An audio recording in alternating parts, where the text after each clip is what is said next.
Le grand entretien de France Inter ce matin avec Marion Lourd, notre invitée et députée La France Insoumise du Val-de-Marne, membre de la Commission des Affaires étrangères de l'Assemblée nationale. Vos questions, chers auditeurs, réactions au 01 45 24 7000 ou sur l'application Radio France. Mathilde Panot, bonjour. Bonjour. De très nombreux sujets à aborder avec vous ce matin, mais partons d'abord de l'actualité sociale. Après l'échec des négociations du conclave, pour prendre le terme consacré, le Premier ministre recevait les 3 syndicats et les représentants du patronat pour une série de réunions. Un compromis est à portée de main, je cite François Bayrou. Est-ce que vous y croyez ?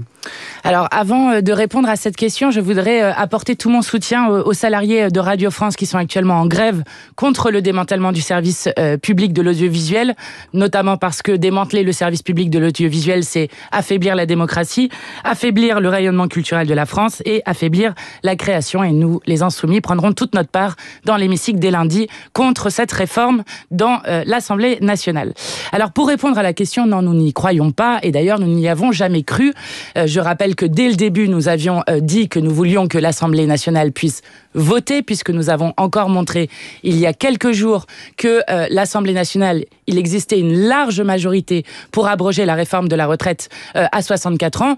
Et en fait, ce conclave n'a été fait que pour une seule chose, pour éviter la censure à François Bayrou. Maintenant, il invente un mini-conclave, et donc il est urgent de censurer Bayrou et ce gouvernement. Lorsqu'il acte la volonté d'améliorer sensiblement et immédiatement les retraites, notamment des femmes et des femmes qui ont eu des enfants, des carrières hachées, quelle est votre réaction? Qu'il annonce qu'un compromis avait également été trouvé pour diminuer l'âge de départ en retraite à taux plein de 67 à 66 ans et demi, ça ne suffit en aucun cas à vous satisfaire ou à participer d'une démarche qui irait dans la bonne direction? Alors ça ne suffit pas parce qu'ils veulent par là même nous faire entériner le fait qu'on ne pourrait pas revenir sur la retraite à 64 ans qui n'a jamais été votée dans ce pays puisqu'elle a été passée en force contre tout un peuple, contre tout un syndicat et même contre l'Assemblée nationale par un 49-3. Mais surtout, ça va se payer cher. Je ne sais pas si vous avez entendu qu'à partir du 14 juillet, François Bayrou pourrait annoncer une désindexation des retraites, c'est-à-dire de nouveau un appauvrissement des retraités et qu'il a réitéré de nouveau que ce n'était pas le travail qui devait financer entièrement les retraites. Ça veut dire qu'il revient potentiellement avec son projet de TVA antisocial. Et nous sommes opposés à ce que la sécurité sociale soit financée par l'impôt le plus injuste en France, mais qu'on revienne à un système de cotisation. Et honnêtement, nous avons montré 1000 fois qu'il était possible de revenir non seulement à la retraite à 62 ans, mais même à la retraite à 60 ans. Et nous tiendrons cette promesse que nous avons refaite en juin avec la NUPES suite au passage en force de cette retraite à 64 ans. Mais quand on vous écoute, Mathilde Panot, on a l'impression que vous ne croyez pas vraiment au paritarisme, parce qu'il y a des syndicats aussi autour de la table qui sont prêts à continuer à discuter. Est-ce que la CFDT, par exemple, aurait dû quitter la table comme l'a fait la CGT ? C'est un choix qui lui appartient, mais quand même, ça doit interroger tout le monde de voir qu'il y a un droit de veto du MEDEF qui est donné dans ce conclave. D'ailleurs, on devrait s'interroger sur pourquoi on appelle ça conclave, mais bon, passons. Oui. Ensuite, deuxième chose, le deuxième syndicat de France et le troisième syndicat de France, c'est-à-dire la CGT et FO, ne sont pas dans ce conclave. Le premier est toujours là. Il y a l'AFSU, premier syndicat de l'éducation nationale, qui ne s'y trouve pas. Donc, je crois que sur le dialogue social, on repassera. Et je vous invite à regarder ce qui se passe, par exemple, à l'étranger, où nous venons d'apprendre, par exemple, que Claudia Sheinbaum, qui est présidente du Mexique, a, elle, lancé une réforme où, en 2034, il y aura une retraite à 53 ans pour les femmes, pour les enseignantes, et à 55 ans pour les hommes. Preuve qu'on peut faire tout autrement et qu'on peut aller vers la civilisation du temps libéré. Non, on n'a pas vraiment les moyens de ça. Vous savez que la dette française bat toujours des records. Ça coûte très cher de revenir sûr qu'on a les moyens. Sur cette réforme du départ à l'âge à 64 ans. Vous savez que le trou dans la sécurité sociale a été créé par les exonérations qui ont été faites année par année. Il est là, en tout cas. Il a été créé artificiellement. Et je dois dire que si on reprend, par exemple, l'égalité salariale entre les femmes et les hommes réelle, c'est-à-dire avec des sanctions, une volonté politique qui serait faite, on récupérait 6 milliards dans les caisses. 6 milliards, c'est le coût de l'abrogation de la réforme des retraites. Si on faisait cotiser les dividendes qui ne cessent d'exploser dans notre pays, au point que la France est championne du versement de dividendes, on récupérait 20 milliards dans les caisses. Mais si on augmentait que d'un point 40 milliards pour l'année les prochaine, cotisations sur les hauts salaires, on récupérerait là aussi milliards. On a 346 milliards d'euros de dette. Mais vous savez, si on était resté au même niveau de prélèvement en 2017 qu'aujourd'hui en 2025, au début du mandat d'Emmanuel Macron, nous serions encore sur les 3% de déficit public. Donc, ce qui ruine notre pays, c'est la politique qui a été faite pour les plus riches et pour les multinationales qu'on demande maintenant au peuple de payer. Et c'est ça qui est inacceptable. Nous pouvons faire d'autres choix politiques. Il n'y a aucune fatalité dans ce que nous vivons. Faudra-t-il voter la censure avant l'été ? Avant l'été et avant le budget, ça n'aurait aucune efficacité. C'est ce que disait à ce micro le député Rassemblement National Sébastien Chenu. Qu'est-ce que ça vous inspire ? Le rendez-vous de la censure, c'est l'automne, c'est au moment du budget, c'est là où tout se décide. Ouais, vous savez, le Rassemblement National est embêté et je les comprends. Parce que, en fait, ce qui s'est passé avec le fait que le Parti Socialiste ait refusé par 6 fois de censurer le gouvernement Bayrou, c'est non seulement qu'ils ont permis au budget le plus austéritaire du XXIe siècle de se mettre en place, d'un gouvernement de continuer une politique macroniste battue 3 fois dans les urnes, notamment avec un ministre de l'Intérieur qui parle comme sous Vichy de français de papier, mais aussi, ils ont permis au Rassemblement National de se cacher sur le fait que ceux qui permettent aujourd'hui à la politique macroniste de continuer, eh bien, c'est le Rassemblement National. Et puisque le PS retrouve le chemin de la censure... Vous allez les suivre ? Alors, bien sûr, nous voterons la censure. Et nous avons dit que nous voterions toutes les censures qui venaient de la gauche de l'hémicycle. Puisque le PS retrouve le chemin de la censure il revient à la raison, disait Jean-Luc Mélenchon. Exactement. Eh bien, le Rassemblement National devra assumer d'être ceux qui laissent la politique macroniste continuer. Mathilde Panot, Lucie Castet, la candidate du nouveau Front Populaire au poste de Premier ministre après la dissolution de l'été dernier, organise un rassemblement le 2 juillet prochain pour discuter d'une candidature commune de la gauche à la présidentielle. La France insoumise n'y sera pas. Pourquoi ? Pour plusieurs raisons. D'abord parce que la première condition de l'union, c'est d'abord le programme. Et nous sommes très attachés au programme de rupture. Et il ne vous a pas échappé que, alors que nous avions signé un programme pour des législatives ensemble, alors que Jean-Luc Mélenchon venait de faire 22% aux élections et toutes les autres forces moins de 5%, nous leur avons permis d'avoir des groupes parlementaires à chacun de ces partis politiques et que nous avions signé un programme, la NUPES, qui a ensuite été mis de côté par le Parti Socialiste. Que de nouveau avec le nouveau Front Populaire, alors que nous donnons 100 circonscriptions pour que cela puisse se faire au Parti Socialiste et que nous arrivons en tête, là aussi le Parti Socialiste trahit le programme du nouveau Front Populaire. Donc la première chose, c'est le programme de rupture et je ne crois pas que ceux qui ont jeté par 2 fois le programme commun par la fenêtre ne le referaient pas de nouveau. La deuxième chose, c'est qu'eux-mêmes n'y croient pas. Vous avez vu que Glucksmann va se présenter. Mais peut-être avez-vous lu l'interview... Comment ? Aux législatives, ça n'était pas le résultat. Mais continuons sur la question de Raphaël Glucksmann. Oui, justement, mais il y a eu des législatives ensuite. Oui, j'en ai parlé aussi. Raphaël Glucksmann... Pour dire que c'était la France insoumise qui avait permis, en 2022, à chacun de ces partis politiques d'avoir un groupe parlementaire. Mais je continue. Oui. Peut-être avez-vous lu l'interview de Jadot, qui dit, en 2017 et en 2022, nous avons agité la question de l'union de la gauche en espérant que Jean-Luc Mélenchon allait refuser et lui faire porter le mistigris de la division. Et il dit, ça n'a pas fonctionné. Donc, il va même jusqu'à dire, il faut apprendre de ses erreurs. Donc, je vais vous dire, eux-mêmes n'y croient pas. Et le moment n'est pas à se parler entre soi, entre gens qui sont convaincus, mais à convaincre l'ensemble du pays. Parce que qu'est-ce que ça crée à la fin ? Une forme de résignation. Cette idée que s'il n'y a pas d'union de tous les candidats, alors on n'y arriverait pas. Alors que je le rappelle, Jean-Luc Mélenchon a été à 420 000 voix du second tour la dernière fois et que les autres candidatures qui se sont, elles, maintenues ont aussi une responsabilité dans le fait que nous n'ayons pas été au second tour. Mais là, on se projette en 2027. En l'occurrence, un volet du programme de place publique est consacré aux travailleurs, au contrat social, avec des propositions dont l'augmentation du SMIC à 1 600 €, l'organisation rapide de conférences salariales. Pour être précis. Oui, c'était dans le programme de la France insoumise. Il y a des points de convergence malgré tout entre vous ou pas ? Mais écoutez, sur les 30 mesures les plus urgentes que nous avions mis dans le programme du nouveau Front Populaire, il y en a 21 qui ont disparu du programme de monsieur Glucksmann. Vous avez par exemple pas d'abrogation de Parcoursup, pas de garantie d'autonomie pour les jeunes au-dessus du seuil de pauvreté, pas d'abrogation de la loi travail, et je pourrais continuer puisqu'il faut citer les 21. Donc nous avons, je crois, des projets politiques différents pour le pays, et je crois qu'en démocratie, il est assez normal qu'on puisse présenter des programmes et des programmes politiques différents, et que nous, ce que nous avons réussi à faire, la France Insoumise. Et chacun devrait se poser la question de comment ils ont contribué à cela. Ce que nous avons réussi à faire, c'est à faire revenir massivement vers le vote et à redonner le goût de la politique à la jeunesse, aux militants et aux habitants des quartiers populaires, aux habitants des Outre-mer. Et c'est ce que nous allons continuer à faire, parce que la seule manière de battre l'extrême droite, c'est de les submerger dans les urnes. Alors très concrètement, Mathilde Panot, il y a une élection avant l'élection présidentielle qui s'appelle les municipales. C'est à horizon 1 an. Et le premier secrétaire du PS, notamment, qui vient d'être reconduit, n'écarte pas des accords avec LFI en cas de législative partielle ou d'élection locale. Est-ce que vous seriez prêt, vous, LFI, à passer des accords locaux avec le PS ou peut-être avec Place Publique, si le cas échéant? Mais écoutez, moi je vais vous répondre de la même manière que j'ai répondu sur la question des présidentielles. Nous avons, des points programmatiques qui sont non négociables. Donc c'est votre programme ou rien? Qui sont non négociables. C'est des points programmatiques. Pas tous. Par exemple, nous n'irions jamais dans une ville, par exemple, dans laquelle il y a des délégations de services publics au privé sur la question de l'eau, sur la question des transports. Et donc nous tenons au fait qu'il y ait par exemple des régies publiques de l'eau.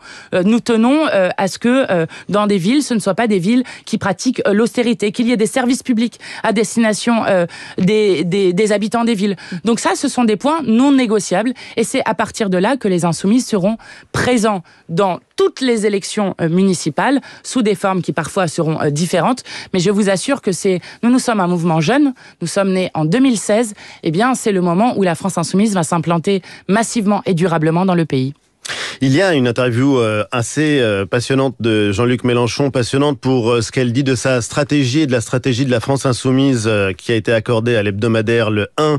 Et je le cite, notre stratégie est de ne pas perdre une minute à conquérir les 1000 personnes qui achètent Libération ou Le Monde tous les matins. Ça ne nous intéresse pas.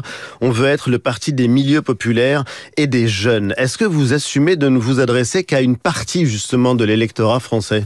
Mais vous réduisez toujours un peu les choses. J'entends que vous avez lu la phrase de Jean-Luc Mélenchon, mais ce n'est pas... Pas seulement la phrase. C'est pas assumer de s'adresser seulement à une partie de la population française.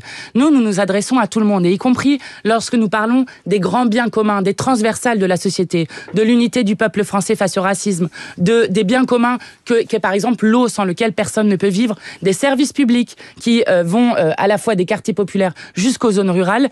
Eh bien, nous faisons justement des transversales. Nous créons ce que nous appelons la manière dont on fait union autour de grandes causes qui sont les grandes causes de notre siècle, et notamment le dérèglement climatique. Mais par contre, nous assumons, oui, que dans une élection, vous devez concentrer votre énergie, et concentrer votre énergie notamment à faire que les abstentionnistes, les dégoûtés de la politique, reviennent au vote. Je ne sais pas si vous avez vu ce qui s'est passé à New York avec Zoran Mamdani qui a gagné la primaire, démocrate.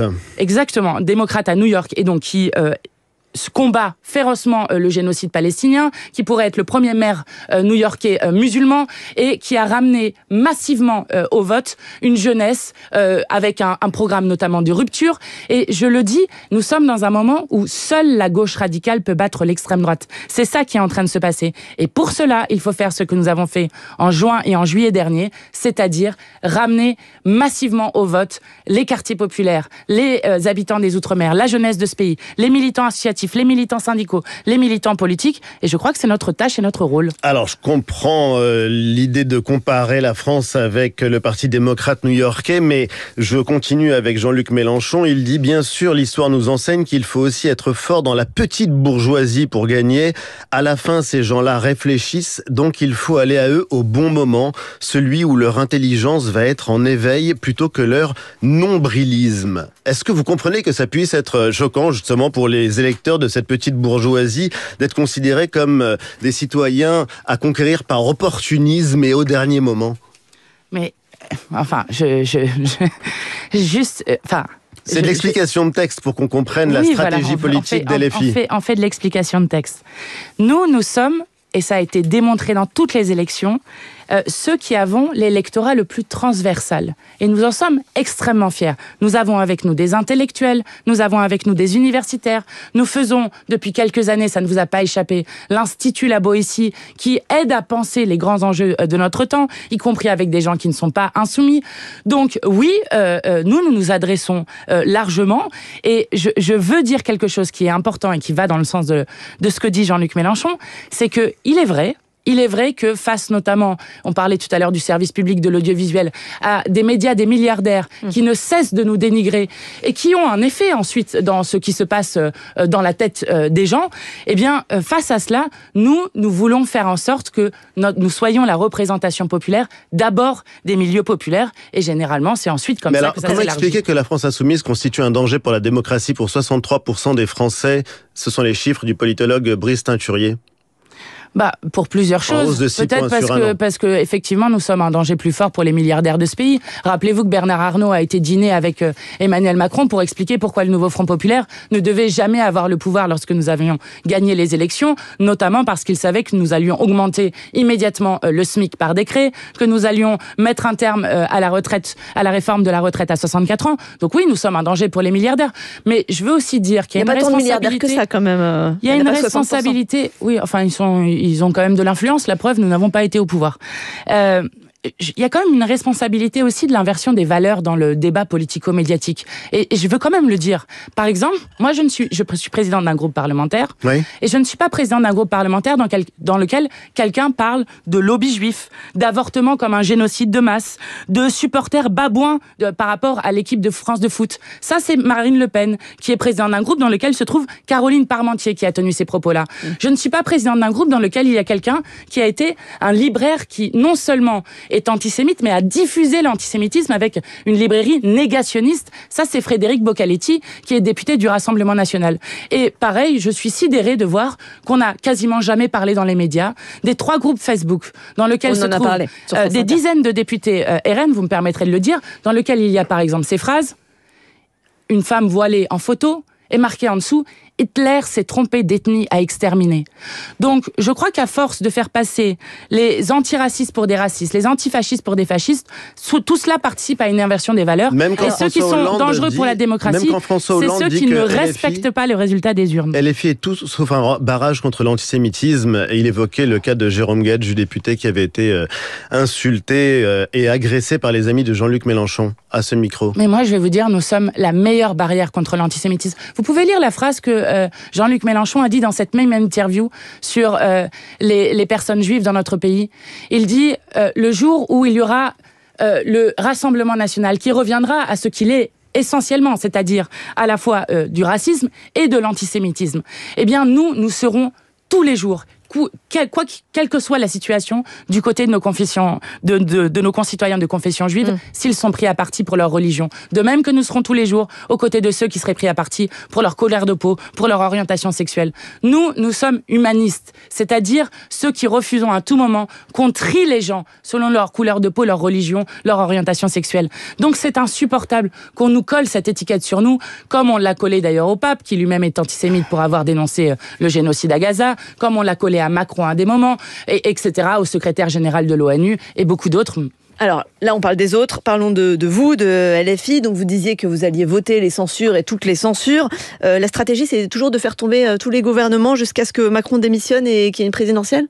Ah oui, vous comprenez qu'on est dans une crise démocratique. Pourquoi ? D'abord parce que le résultat de l'élection dernière n'a pas été respecté. Et c'est de là que vient le nœud. Je veux dire, on ne peut pas avoir un président de la République qui décide sur demande du RN de clarifier la situation politique, je reprends les termes qu'il utilisait à ce moment-là, et de faire donc une dissolution qui a été gagné par nous, contrairement à ce que 27 sondages sur 27 disaient à l'époque, et ensuite refuser d'obéir aux résultats des urnes en continuant comme si rien ne s'était passé. Alors, on peut pas voter. Donc oui, on continuera. Toutes les motions de censure, il y a une limite au nombre de motions de censure qu'on peut voter. Bon, vous savez, la limite, elle est assez vite explosée à partir du moment où eux ne gouvernent que par 49.3, puisqu'ils n'ont pas de majorité et qu'ils ont une minorité présidentielle, et que dès qu'il y a un 49.3, la seule réponse de dignité d'une assemblée, c'est de pouvoir déposer une motion de censure. Donc il nous est arrivé arriver d'en voter parfois plus de 15 dans une année. Donc non, il n'y a pas tellement de limite à une motion de censure. Et est-ce que vous diriez comme Jean-Luc Mélenchon, alors là c'est pas dans l'entretien dans l'heure, il a dit ça un peu plus tôt, il y a une dizaine de jours, que la France est dans un état pré-révolutionnaire? En tout cas, je pense que tout le monde sent qu'il y a un bouillonnement du fait à la fois d'une politique qui est haïe dans le pays, qui a été défaite dans les urnes, du fait aussi d'une situation sociale qui est désastreuse dans le pays. Enfin, je veux dire, Emmanuel Macron a ramené la France à un pays qui a faim. C'est-à-dire qu'il y a un Français sur 3 dans ce pays qui disent qu'ils se privent régulièrement de repas pour pouvoir nourrir leurs enfants. Nous n'avons jamais eu autant d'enfants à la rue. Il y a un enfant sur 5 qui se rend à l'école avec le ventre vide. Nous sommes dans une situation catastrophique. On parle de 300 000 emplois qui pourraient être détruits. Et donc, oui, je crois que nous sommes dans un moment où la moindre étincelle peut faire repartir une colère qui existe dans ce pays et qui s'est exprimée maintes fois dans les urnes et dont nous espérons bien qu'elle donnera lieu à une révolution citoyenne par les urnes. Il y aura donc une commission d'enquête sur les liens entre la France insoumise et l'islamisme portée par Laurent Wauquiez, le chef de file de la droite républicaine à l'Assemblée nationale. Ça a été validé par la commission des lois. Quelle est votre réaction ce matin ? Écoutez, parce que pour pouvoir la valider, ils ont dû enlever le mot France Insoumise de la commission d'enquête. Je crois que nous aurons beaucoup d'auditions à proposer sur les liens de M. Sarkozy avec Kadhafi, sur le fait que, par exemple, ceux qui ont donné les armes à Amédi Koulibaly lors des actes terroristes de 2015, eh bien, c'était un ancien responsable de la sécurité du Front National. On va avoir beaucoup de choses intéressantes à regarder. Et je rappelle que ceux qui ont été impliqués dans 3 actes terroristes, cette dernière dizaine d'années, eh bien, c'est le Rassemblement national. Et donc là aussi, nous aurons des auditions à proposer. Mais je crois que c'est un précédent très dangereux que d'essayer de détourner une commission d'enquête pour essayer de la tourner contre un mouvement politique.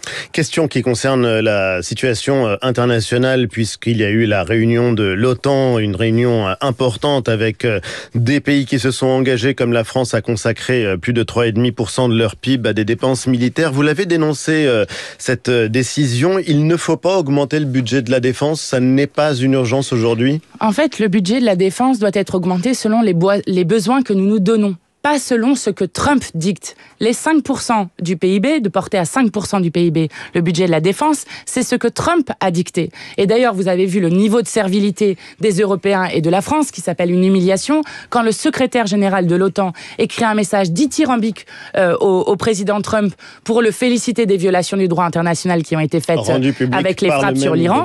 Exactement.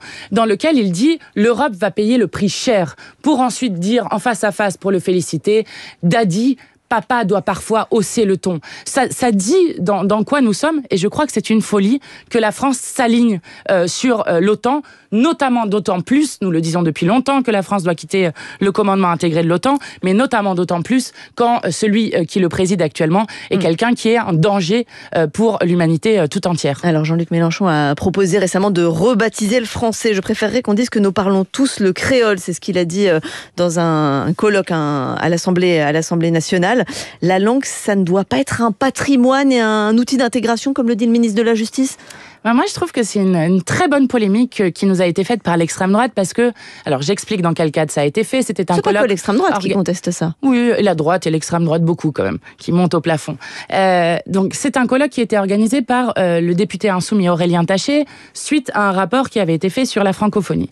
Il se trouve que la langue française n'appartient pas aux seuls Français puisqu'il y a aujourd'hui 350 millions de locuteurs dans le monde, dont 60% se trouvent en Afrique. Et que d'ici 2050, on parle de 700 millions de locuteurs, dont 80 pourraient se trouver en Afrique. Donc la langue française appartient aux différents peuples qui l'ont en commun. Et donc ce que Jean-Luc Mélenchon dit avec la créolisation de la langue, la créolisation qui se fait par exemple à la fois dans les Caraïbes, mais aussi au Sénégal, en Afrique du Nord, eh bien c'est une proposition qu'a fait Aurélien Taché, c'est que par exemple aux côtés de l'Académie française, on puisse avoir une académie de la francophonie comme langue commune, ce qui je crois serait extrêmement intéressant. Mais vous entendez ce que dit l'ancien Premier ministre Édouard Philippe de dire ce temps consacré à ça dans le débat public, c'est ridicule, il y a bien d'autres sujets, il y a non, c'est climat, pas ridicule. Je vais vous dire parce que derrière, c'est la question de la place de la France dans le monde qui est posée. Et dans la place de la France dans le monde, c'est notamment comment est-ce que la France sort du passé colonial et construit des relations d'égalité et de respect avec les peuples, et notamment avec les peuples africains. Quand vous avez un président de la République qui ose dire au président burkinabé qu'il est parti réparer la clim lors d'une conférence de presse internationale, eh bien je crois que c'est ce mépris dont on ne veut plus.